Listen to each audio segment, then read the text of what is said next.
د مرګري خبرو که چې موږ د خپل تاریخ نه ژغورل شوي یو یا موږ د خپل تاریخ نه سیټ تکړه شوي یو یا زموږ تاریخ زموږ نه پټ کړی شوی دی.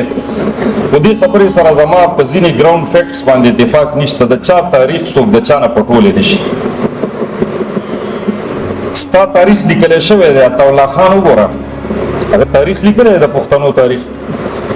ته بهادر شاه ظفر کاکا خیل وګوره پښتانه د تاریخ په رڼا کې د 4,000 کلونو نه روان دی تر پاکستان تر ازادۍ پورې را رسېدلی.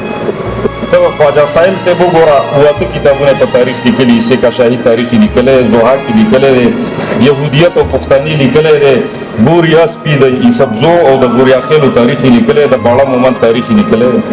چا کتلی دی او چا سره کتاب شته او څوک د تاریخي شعور نه خبردار دی؟ دا ټول په بازار کې پراته دي. دا کتابونه د اخیستونکي د لارې په کتو باندې وړاندې شوي دي.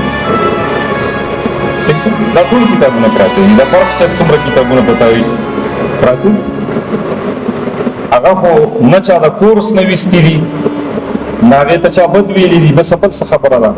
مسله دا ده چې زه وکیل نه یم، نو زه یم څوک چې زه په وکالت کې خپله اوپینین ورکوم. ولې دا زما ډومین نه دی. زه مولا نه یم، نو زه په دغه کې د مولا په خبرو کې سله خپل اوپینین ورکوم. زمونږ په دې فیسبوک او په سوشل میډیا خو پښتو ادب او اسلام دو مظلومان رونه دي چې دار چا پکې کاري.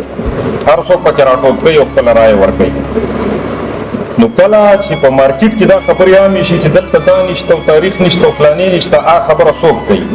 هغه ماهر تعلیم کوي، هغه د یونیورسټۍ پروفیسر کوي، هغه د سکول استاذ کوي، هغه یو داسې سړی کوي چې هغه ایجوکیشنسټ نه دی، هغه اکیډمیشن نه دی، هغه ماهر تعلیم نه دی. نو دا هغه خبره په دې کې لکه نه کوټ کېږي. شاید افریدی به د کرکټ خبره کوي، د فوټبال به نه کوي، ولې هغه د کرکټ ماهر دی. نو دغسې دا خبرې دغه شي عوامو کې خپرې شي، دا بیا کتابونو ته م راشي، بیانونو ته م راشي.